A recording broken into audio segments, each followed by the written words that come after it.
Hi, this is Al Baldessau, and we're back again in our show on Who's Looking Out for You with our great host, my good friend, Representative Jeanine Notter from Merrimack.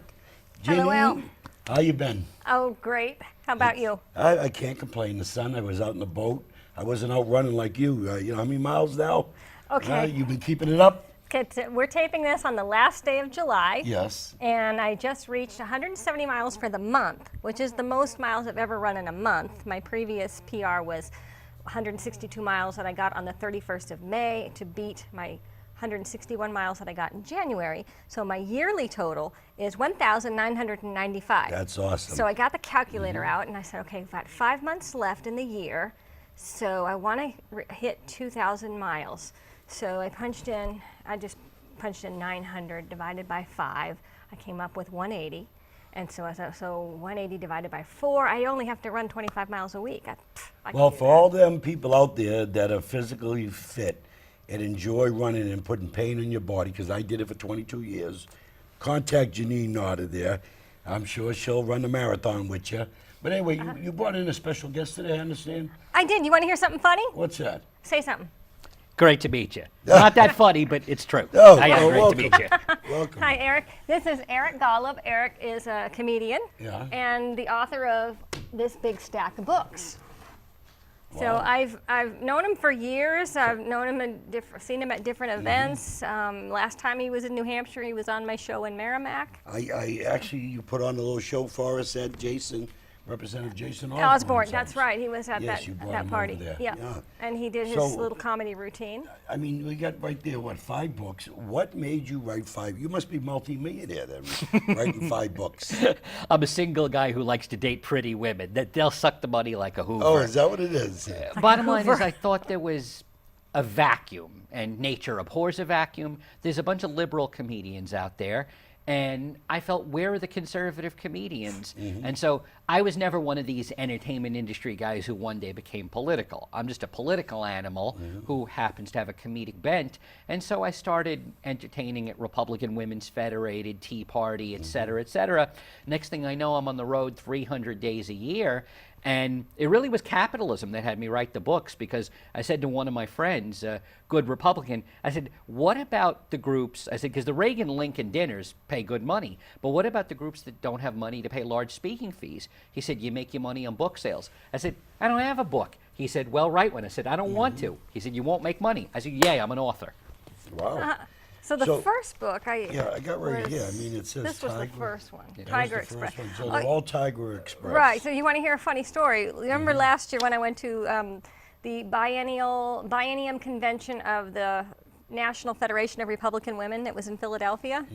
Well, Eric was part of the entertainment there, but we were all staying in the same hotel, and I went to have a cocktail with one of our club presidents, Nicole Martin, and we're sitting there. I went, I know that man over there, and God, his name is Tiger, but I'm not going to go over there and say hello, Tiger. What? So they call you, that's what they Tiger call you, Express. Tiger Express? Tiger Express is the pseudonym I use. The reason being is, with all respect to President Trump, who I like and I vote for, nobody needs to see my name on everything. Nobody's going to remember me after I'm gone. So I just picked a pseudonym, because when I started out, I was anonymous, and I wanted to know what people really thought. And sometimes I'd be at a party, and they'd be like, oh yeah, Tiger Express, that guy's terrible. I'm like, oh yeah, he sucks, he's awful. And I wouldn't even tell them that I was the one hosting the party, and they were insulting my home as well. And then one day, rest his soul, Andrew Breitbart asked me to write for him, and the conditions were I had to use my real name and a real photo, and that's when the death threats came in. And so he honed me into being a really great warrior. And so I've written 4 politically conservative comedy books where I use humor to make the case for conservatism and help beat the left at their own game, and 1 religious comedy book where I use humor to make the case for religion rather than against it. That must and be that this one's one. Jewish lunacy. Yeah. Oh. You don't have to be Jewish to understand it. But it's just it's a humorous but powerful defense of religion. And have you sold a lot of books? It's been good. I've spoken in all 50 states, and book sales have been good, and You know, now I'm branching out into T-shirts as well. My main thing, though, is the speaking circuit. Right. It's, you know, with an election coming up, what I tell people, the only thing I care about is winning elections and governing. You know, anybody who's ever seen a Super Bowl knows there's winning and there's garbage. Now, define what you mean by governing, because I'm a true believer in less governing. Yes. Government out of my Both of house, us. Yep. out of my yard, out of my pockets, leave my guns alone, leave my wallet alone. What I mean is if you win the election, you get to run the country as you see fit, which means either slashing government to the bone, which I want to do. Right. I believe in privatizing everything except the military. So, but on the other hand, if the left wins the election, they get to govern, and we know that it'll be a complete disaster because it'll be more government. And one of the things that I've noticed is when liberals win elections, it's we won, elections have consequences. But yet somehow when conservatives win elections, or even moderate Republicans win elections, the left is like, let's be bipartisan. Let's come Right, together. And I don't remember Obama ever being bipartisan. He won. He governed as a leftist. And he said elections Yeah. have consequences. There you And go. his pen. Mm-hmm. Yeah. And the left is getting worse now because they cannot accept losing the election. When Obama won, I just said, the people have spoken. I'm going to be a loyal opposition, but he gets to govern, and I get to try and stop him as best as I can. Right. And with Trump, the thing that I say about the left now, and it's actually very frightening what's going on, liberals are the new Palestinians. Yeah. They cannot accept that the other side has a right to exist. You know, we disagree with liberals, but we don't deny that they have a right to And exist. we do it in a civil manner. Yeah. But they're vicious. Yeah. You Yeah, don't they are. believe the attacks I get, the names I'm called. Oh, yeah. You know, and All of we us. try to debate in a normal manner, and they threaten and they go after your family. I mean, I remember I led the charge on gay marriage, you know, because I'm a Catholic. I don't care. You want to be gay, transgender, God bless you. But don't push it on me and make me that I have to accept the fact. You know, so I led the charge to repeal gay marriage. I had broken bottles in my yard. I got phone calls threatening Dead me. bird. You got a and I dead used bird. to tell them, look for the Marine Corps flag. Just watch out for my booby traps. You know what I used to tell people at the height of the ACA fight in 2010? What I told to everybody Obamacare. is we disagree with the Affordable Care Act. Right. We're going to do everything we can Unaffordable. legally within the law to stop Obamacare. But the idea of harming Barack Obama or his family? Never come across No, anything. never come. Never. And none of us needed a safe space and puppies to pet and coloring book and crayons. I even That's right. said, Although on your birthday, we Yeah, did give you get me we an adult. yes. Yeah, coloring book, yes. Well, and we, Do you know we I- got him safety pins, so Do we you know, want I've been in the Al's Oval safe. Office with President Obama, and I shook his hand. I Yeah. mean, I actually like the guy. I disagree with his politics, but I like the guy. And I was with Michelle Obama on a license and credentialing meeting at the White House on veterans, you know, because I was the only one in the whole country that passed a law. I think you might have been a co-sponsor with me, I'm not sure. But on license and credentialing for military and spouses that are getting out of the military or transferring with their family. So they can, like EMT, plumbers, carpenters, pipe fitters that did that in the military, and they can just get licensed in the state here in New Hampshire.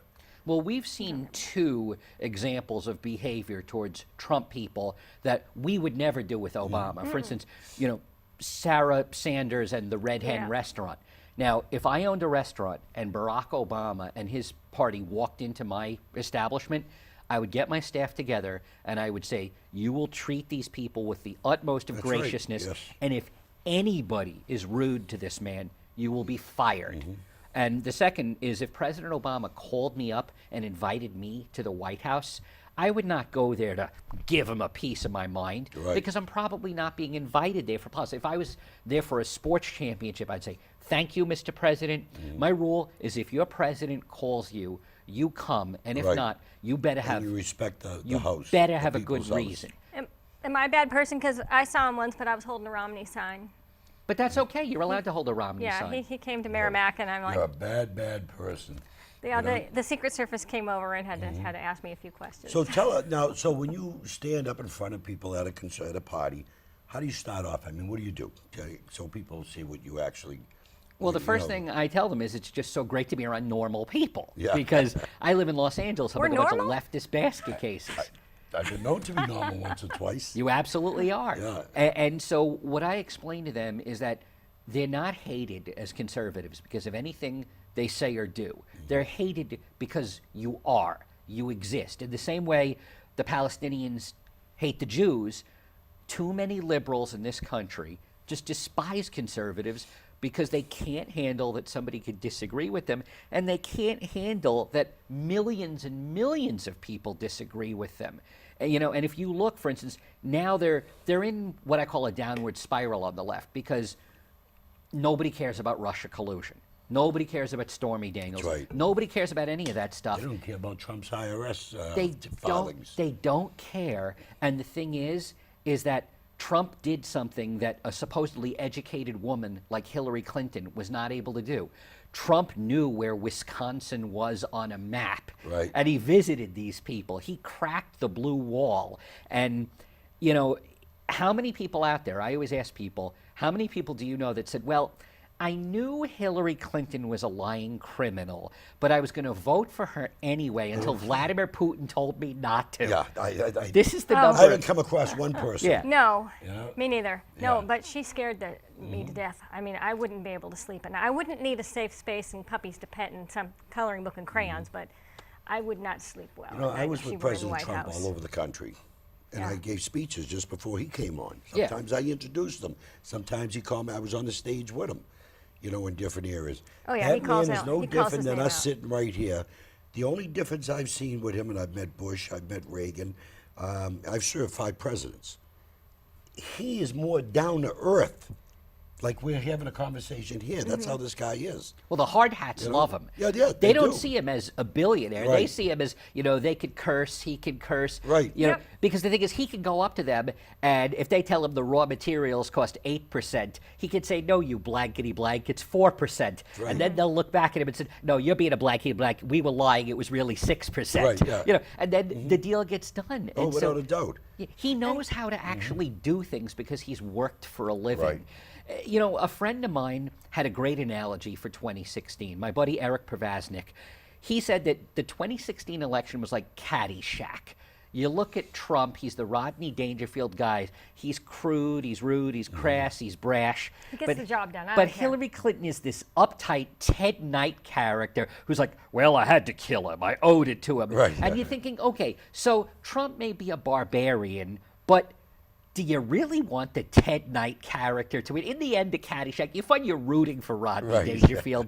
And so Donald Trump is a billionaire everyman, and I've met him. He's been nice to me personally. He once wrote me a very nice letter, not a form letter. He actually answered direct points, and he can have a regular conversation, whereas people like Hillary Clinton and, you know, Barack Obama, okay, fine, maybe they'd be great to go to the opera with and drink Chardonnay. But can you picture Hillary Clinton watching a football game? No, not at all. No. Yeah. No. Trump would be the type, he's the type of guy you want to go have a beer with.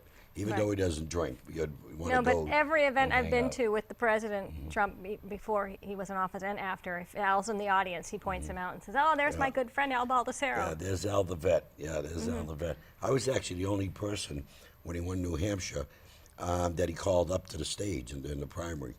I was at the courtyard there where they had their function there, and he's up there with his family and called me right out of the crowd, and I went up on the stage And with his family. You were there also the night before the election when we had the big rally at the, what do they call it now? Oh, it used to be the the Verizon Sanu, Center. yeah. Ye- Yeah, yeah, the Sanu, Sanu, yeah. right. And I didn't realize that we were on national television. So like like months later, my cousins, yeah, we saw you. I'm like, you did? Yeah. Oh, I had no idea. Well, that was the last one. I didn't actually speak at that. I spoke at the one before that. But it was so cool. I mean, here comes all of them, the whole Trump family. We're right behind him. Right. And speaking of the family, what I think Trump's biggest success is, and I said this to Don Jr. when I met him in 2005, you know, long before they were in politics. Right. I said, Mr. Trump, I said, may I call you Don? He goes, yeah, sure. I said, Don, your father builds buildings. Okay, great. They're impressive. I said, but what I think your dad's biggest legacy is there are so many children of famous and powerful people. They're out doing drugs, That's right. they're gang banging, whatever. I said, all of Donald Trump's children are productive members of society.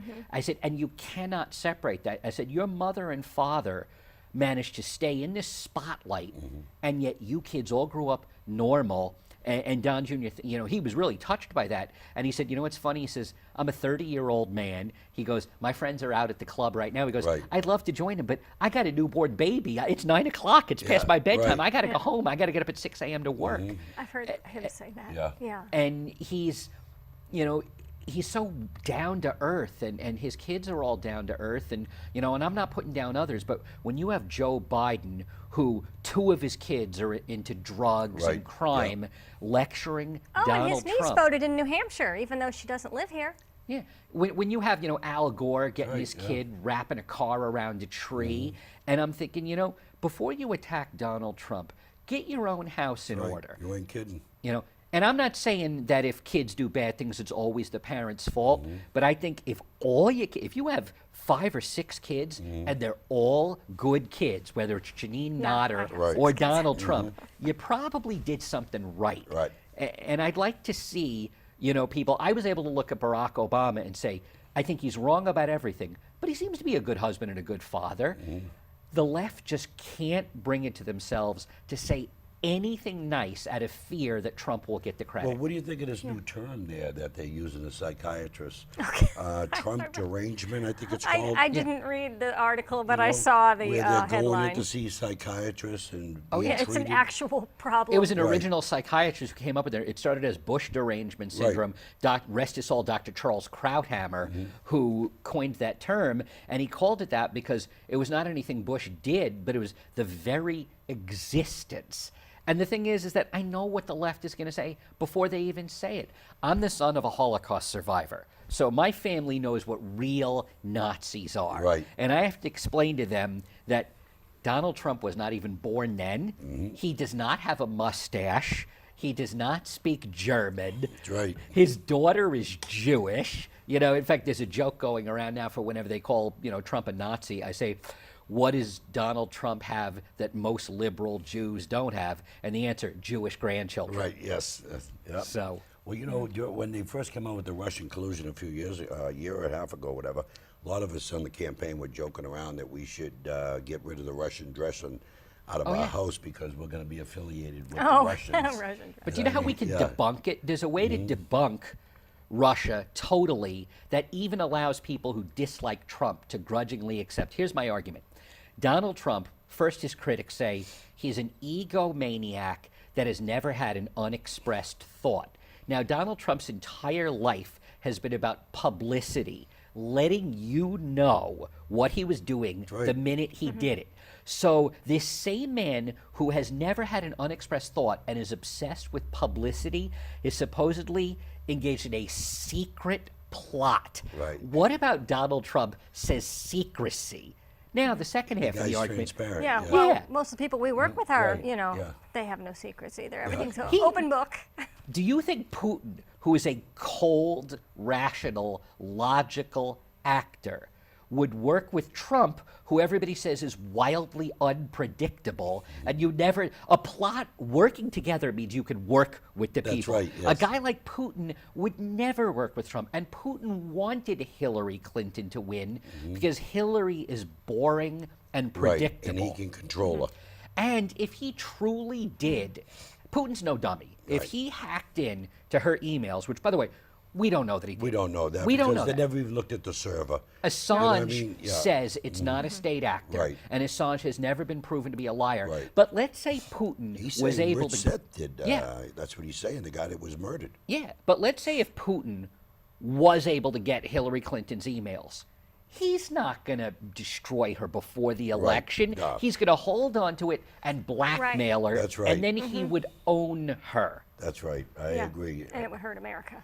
How can you can't blackmail Donald Trump because it's like a guy who goes on the Howard Stern show and tells you every detail of his life. There's nothing left for him to reveal. You know, I have a son in the Marine Corps. She has a couple of sons in the Air Force and military. Three. Yep. And thank you for this service. And I served myself 22 And years. thank you for your service. So the last thing that we would want to go to war with Russia. So I agree 100% on Trump trying to work it out with Russia, trying to work it out in Korea. I trained many times in Korea, okay, right near the border. as we made beach landings and everything there, you know, practicing with the South Korean Marines and other stuff. So why would we want to go to war? Why wouldn't we want to work things out and be friends? This is what I don't understand. You know, because most military are peace-loving people. Oh, yeah. You know what I mean? We just don't join the military because we want to fight wars. War is know? often the least worst bad option. Right. But it's only when you've exhausted every other The last bad resort. option. And That's the right. thing is that the left is willing to get the world blown up Mm-hmm. rather than just accept they lost the election. Right. Mhm. And on the subject of military, this is my shameless promotion, but it's also a tribute to our military who we all love so much.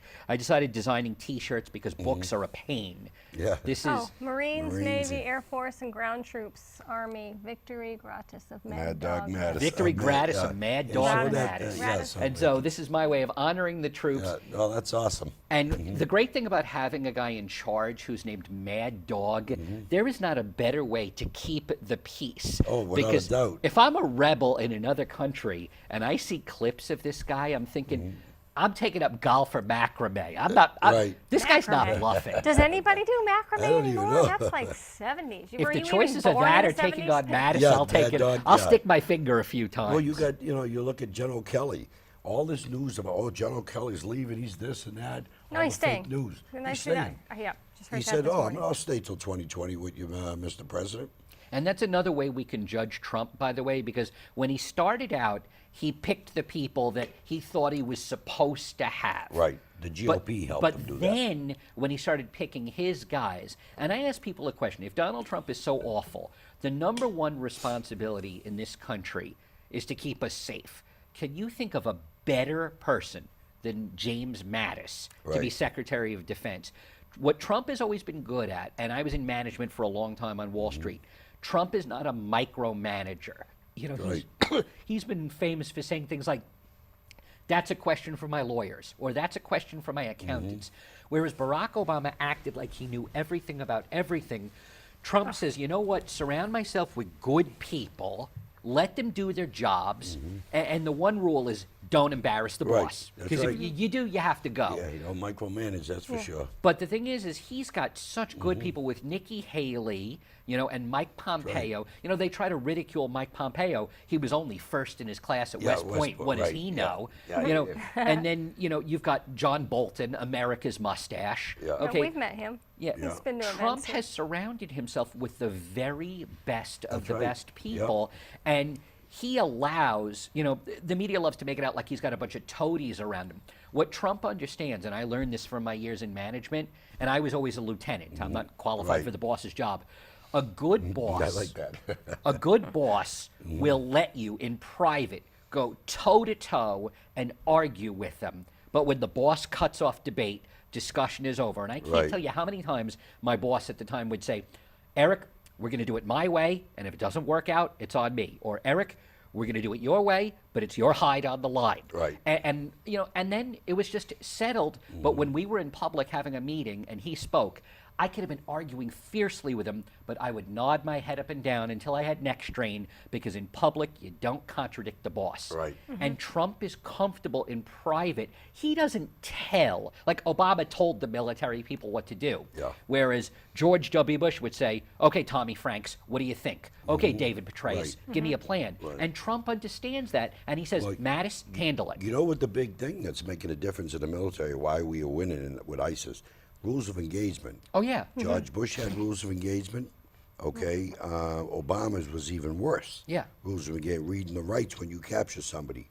And I know as a Marine, we did whatever we had to do. When you captured somebody, and I served in Desert Storm, sent the son to Iraq.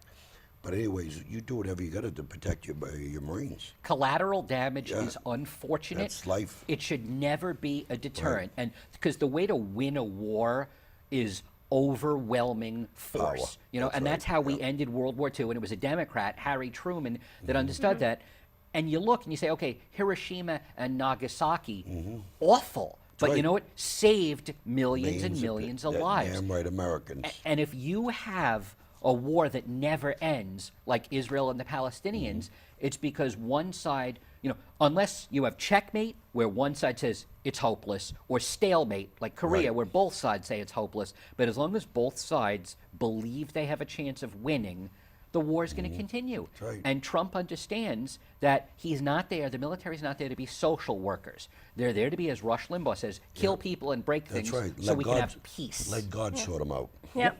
Kill them all and let God That's sort them right. out. Yeah. But what's the result? Peace. That's right, peace. That's the end result. Peace through superior firepower. Absolutely. Yes. And we're fortunate here in America because, the only attack on our land is through the aircraft. In 9/11, our shores have never been attacked, since the British. That's because You we're know? all armed. Yeah, that's right, because they think twice about it. Here in New Hampshire, you're in a safe state, you know that. Oh, I And know. our Second Yeah. Amendment. Although you're going to have to Yeah, build we're a all wall to armed. keep the Massachusetts people Well, out. you'd be surprised. Like Rockingham County, which is southern New Hampshire, a lot of Republicans, they vote in the conservatives here because they understand they came from a tax place and they changed the party. Just like me, I was a Democrat. My grandfather was a 4-term mayor of Cambridge, Mass, politics for 50 years. I don't know, were you a Democrat growing up? Yeah. Don't be scared. I mean, I'm I not never bashful. was. I'm Republican Yeah, since no, birth. I was. You know what I mean? So, I grew up with Tip O'Neill. I grew up with the Kennedys. But Democrats were different back then. Oh, you know. yeah, they were they're they moderate were Republicans LBJ was rabidly anti-communist. Yeah. The idea that you'd have somebody like an Ocasio-Cortez, in New York running for office, an avowed socialist. The Democrats back then would have slapped Bernie Sanders around and said, "Go back to the nursing Right. home and eat your Jell-O." Eric, we got about 2 minutes left, under 2 minutes. How do people, we want to know how they get in touch with I you? know. I Do you put see on the shows? spine it says Eric There's at a the Tiger book there she Express. has out there. Let people know. How do they get in touch with you if they want to? Facebook and Twitter and Instagram, but Facebook is the best way to do it. Is it You under the Tigress? Tiger Express. Tiger. Just send me a request. TGRRRR. Yep. And I answer all my requests. And so that's where people send me a message. Don't buy my books online or they're unsigned. But I've got 5 books. I've got Oh, you 7 can't sell on t-shirts. cable. Well, my point is if people want to look at my books Yeah. and they want to look at my T-shirts, they can, they can just find me and just say hello because, you never know when you're going to make a new friend you're going to have for life. Do your neighbors hate you in L.A.? No, what's funny is that I keep saying Republicans are the new gays. They're just in the closet and they're starting to whisper, "I'm a Republican." I'm like, no, come on, Right. say it loudly. I used to have a Hillary for Prison T-shirt.